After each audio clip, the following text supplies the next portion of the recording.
All right, whenever you're ready, just right down the barrel. I'm Harrison Ford, and this is the timeline of my career. Well, now you're going to give me readings?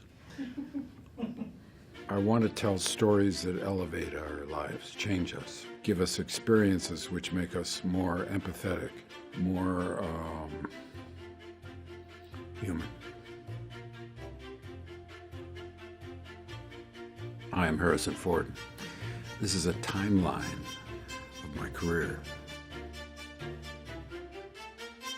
Well, all I knew about being an actor was that you had to either go to the East Coast or the West Coast to be a professional actor, and I was starting out after a season of summer stock in Williams Bay, Wisconsin, and we had already packed all of our belongings into the Volkswagen. My wife and I stood outside and flipped a coin to see whether we would go east or west, and it came up east. And I'd been raised in Chicago, and I was sick and tired of the cold, and so I said, let's make it 2 out of 3, and we did, and it came up west coast, so we drove out to the west coast, and I became an actor. That's luck.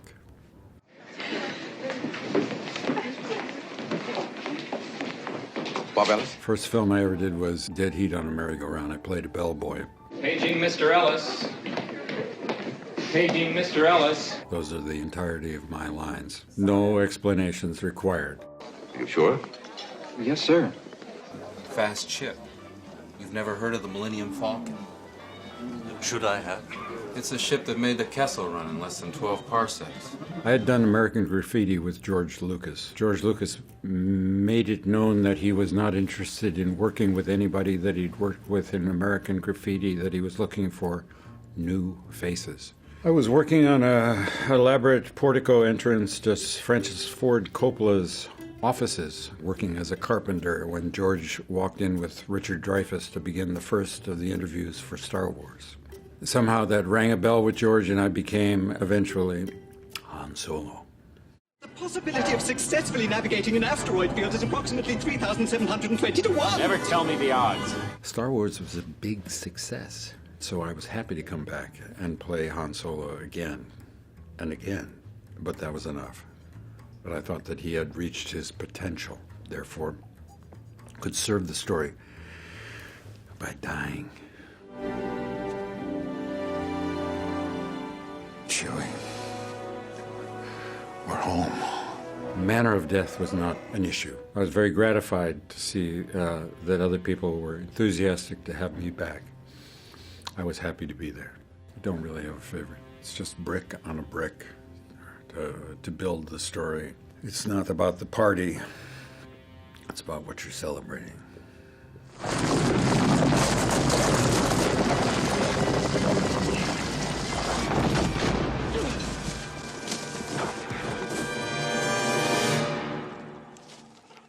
It became clear that Tom Selleck, who had already been chosen to play the role, was going to be unavailable because of his commitment to do a television series. I got a call from George, who said that he would like me to read a script as quickly as possible and then get over to Steven Spielberg's house and talk to Steven. And I read the script as quickly as I could. I saw a great opportunity in a fun movie and went to meet Steven, and apparently satisfied. The part was offered to me and I accepted. All around, prepare to meet Kali in hell. Oh, put out I knew that it was meant to be a series. And while I had not agreed to do 3 Star Wars films, in the case of Indiana Jones, I felt there was enough information to allow me to agree to do a number of those. Dad! Oh, Dad! Oh, Dad! Ah! Head for the fireplace! Shona and I had a great time working together. Very different one to the other. Our experiences and our lives are very different, but we had a great time working together. The guy's fun to be around. He takes pride in his work, and he cares a lot about doing a good job. It was great fun to work with him. Stop, you're gonna go off the cliff. That's the idea! Bad idea, give it away, Mom! Trust me! Slow down!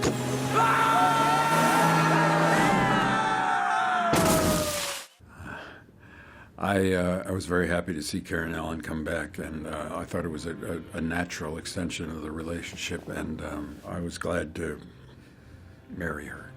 No, I don't really have favorites. I really enjoyed each of the film and the different experiences that I had in each film and the people that I worked with. You're not a replicant. Go home. Okay? No, really. I'm sorry. I got a visit on set, I believe, from Ridley, who told me the story and asked if I was interested. I read the script. I was interested, so we made a deal.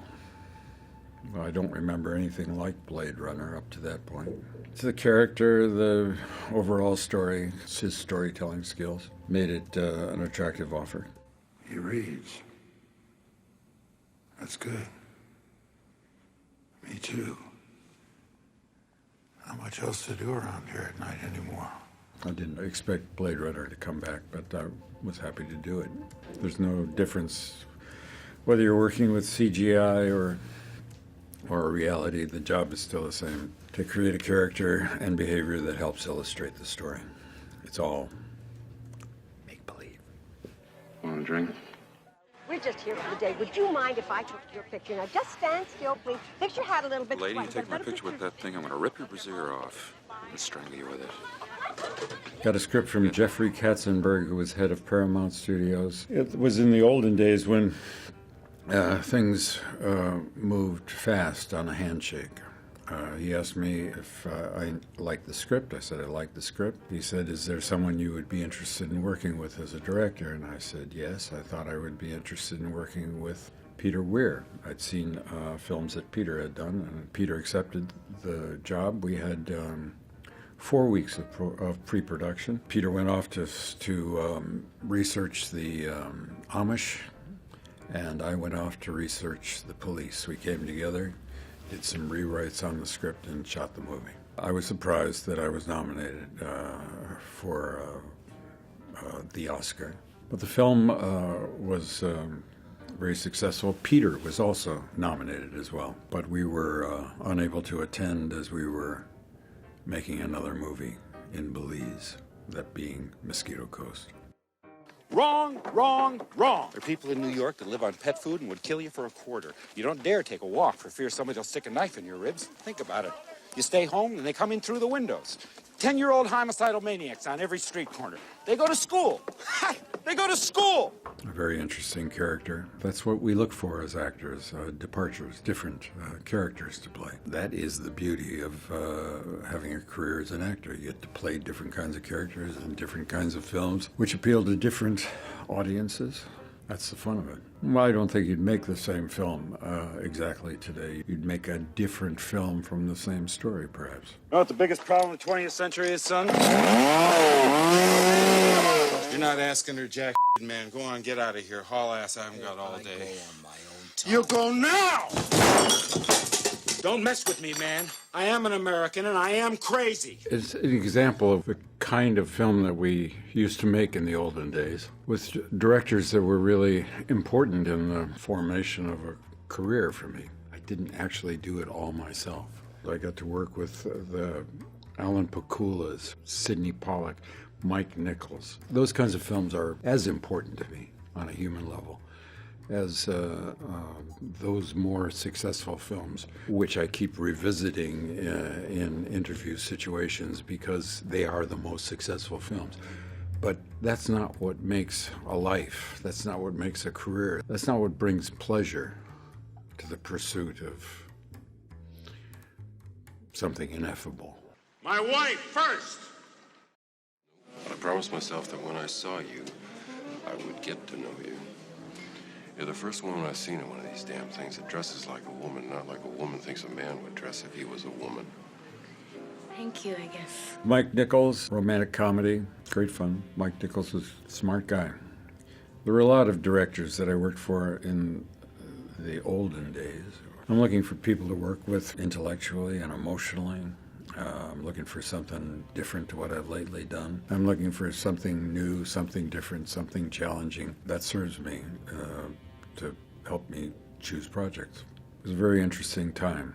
No names, no business cards. Oh, you don't know one thing, Savage.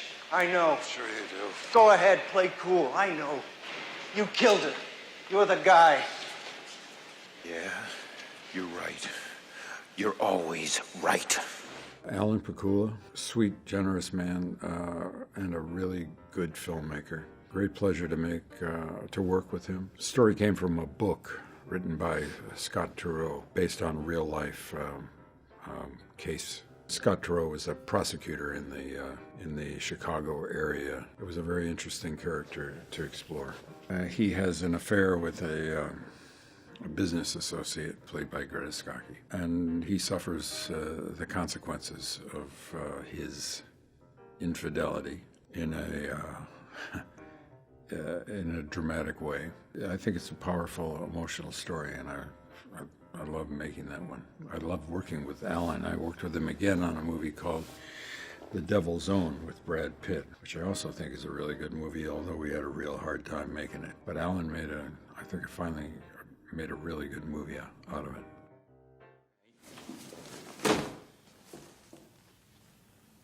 What's the money for? I was thinking guns.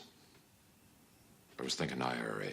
Devil's Own was a script that Brad Pitt had developed. It came to me to play another character. Brad and I had to come to agreement on a director for it, and we agreed on Alan and ended up making the movie. We didn't agree on everything, and we hammered it out, and we made peace among ourselves, and it's a good guy. Tell SO13 you know who she is. Tell him her name. Give him her picture. Tell him that she poses as a rare book dealer and ask him to look for her. What do you mean, what do you do? What am I supposed to do with you, Jack? There are two films I did based on Tom Clancy books, both directed by Philip Noyce. Really good movies. I was really pleased with them. What attracted me to the character was that Tom Clancy had written the character with a political bias. I thought that we could tell this story with a little bit more emotional complication. We were intent on giving Jack Ryan a slightly different personality or reality than Clancy did. We got a lot of access from CIA because of their relationship with Tom Clancy. We're talking about important things, global power and manipulation of history. I thought it was really interesting to me, and I think those films are good movies. I am not after your job, Marty.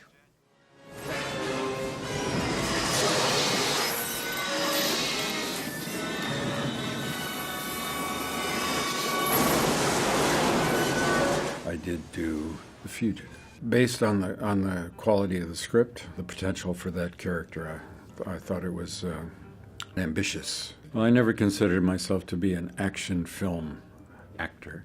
There was action in the films that I was involved in, but they weren't specifically fairly described as action films. I did Jack Ryan movies which had action in them. Air Force One. Get off my plane.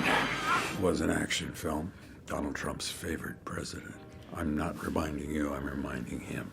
Rather than just being based and founded on a belief in kinetic activity being sufficient to build a movie around, they had a story, they had a plot, they had characters, they had conflict. So I didn't consider them action films. Object? To you? Look at you. It's as though a lovely breeze has swept through this whole house. Even though the breeze comes from the general direction of the garage? It's the 90s, Sabrina.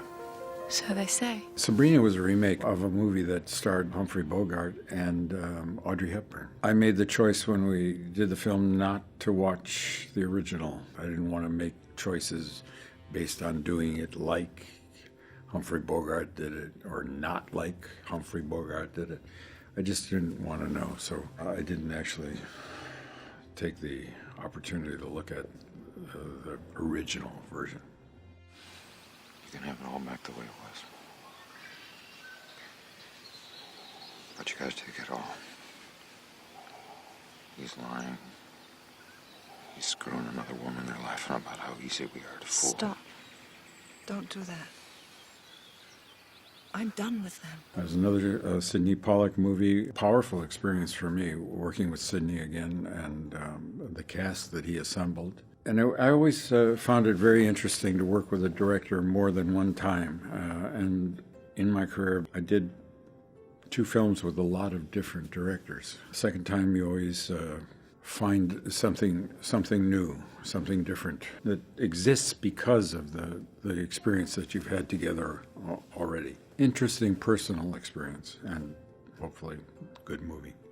The thing is, you killed her, didn't you? I did not. I didn't kill anyone. Jesus, Claire. Listen to me. When I got here, she was already dead. She killed herself here in our house to destroy me. Bad guy. Bad guy. Fun. Great fun. Michelle Pfeiffer. Bob Zemeckis directed it, and it was the first really bad guy that I played.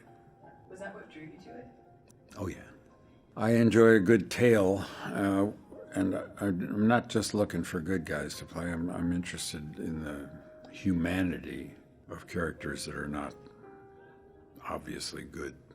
It was my ambition. I wanted to take the success of more popular films and allow me to make choices which would be less obvious, less focused on the potential economic success of the film, but to play different kinds of characters and stretch people's sense of who I was and allow me to explore the full range of potential characters. I'm asking you to forgive me. Activate the system. The primary was never connected. It has to be activated locally. Go to 9 and turn on the system. That was a very interesting experience. Catherine Bigelow directed it. We shot some of it in Russia, a great deal of it in Canada, in Newfoundland, exploring the lives of Russian submariners based on a real life story. Getting to know those people and what they've been through and be part of the telling of that story. Getting a chance to work with Catherine Bigelow, who is so far, I think, the only woman director that I worked with. And that seems weird to me. I like that movie. I like the sophistication of the storytelling in that movie very much. Do it myself. Can I just say one thing? That's our job. I know you think you're above it, and of course you were above it before you got fired, but now you guess what? You're down in the muck with the rest of us, Mike. And yet I still have standards, unfortunately for you. Suppose I don't have standards? Sure you do. When you got your pap smear on air, you wore a silk robe. Okay! Classy touch. Morning Glory was a romp about the news business. It was directed by Roger Michell, and I got to work with Diane Keaton, who was fabulous. I'd never met her before, yeah. She's great, really great. If you saw the behind-the-scenes footage and it looked like we were having a good time, it's probably because we were having a good time. That was real. Yeah, we had a good time. It was fun. Watch Mike Pomeroy before your morning dump. Well, what you do with your team is your decision, Herb. But my team's going to be in Philadelphia tomorrow with Robinson. And if we have to claim the game as a forfeit, so be it. That's 9-0. 42, Brian Helgel, is a movie about Branch Rickey, who brought Jackie Robinson, the first black baseball player, into organized white baseball. Changed baseball, changed the culture of this country for the better. No, I was not a baseball fan. I didn't know much about baseball. I didn't know about that there was black baseball and white baseball. Of course, black baseball players were not being paid what white baseball players were being paid. This is a guy who, out of a conscience and an understanding, changed history. It was a real pleasure to be part of the telling of that story. You think God likes baseball, Herb? It wasn't the gold. He didn't care about that. It was the mountains. He spent all day looking at maps and pictures of the mountains, dreaming about what was on the other side. Places no one had been. Wild places. It was a challenge in Call of the Wild in getting the character more complex and potentially more emotionally involving than the way the character is presented in the book. John Thornton was facing domestic issues, if you will, that he had run away from in the context of his relationship with Buck. The opportunity to see John Thornton as a redemption of the experience that Buck had had with humanity was part of what I was interested in exploring. Had you read the source material before you were approached for the film? There's a book. Well, I read it a long time ago, and then I read it recently, more than twice. The film was shot not in Alaska, but was shot in Santa Clarita, which is 24 miles from here. Not cold, not the Yukon. We ended up in CGI territory, not just for the convenience of it, because all of the animals were computer generated. Much of the articulation of the dogs, the capacity to manipulate their performances, we would not have been able to do that without CGI. And at the same time, since we were shooting on a CGI platform, we could enhance the environment. And so we were able to excise the Santa Clarita of it to create, in a very imaginative and powerful way, I think, the beauty and majesty of nature. I don't have any particular easily described process when it comes to selecting what I'm going to do. I do have to have an emotional reaction to the material. I've got to feel genuinely that I have experience allows me to meet the challenges of the expression of that character.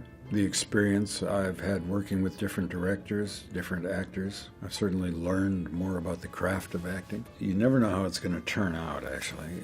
I do remember that when I was leaving school and all of my friends were going off to, well, they were graduating. I was getting thrown out. But they went on to professional careers after which they would retire, play golf, and die. And I was looking for some way out of that. I wanted excitement. I wanted a challenge. I didn't want a real job, and I was lucky. This is Harrison Ford. This has been the timeline of my career so far.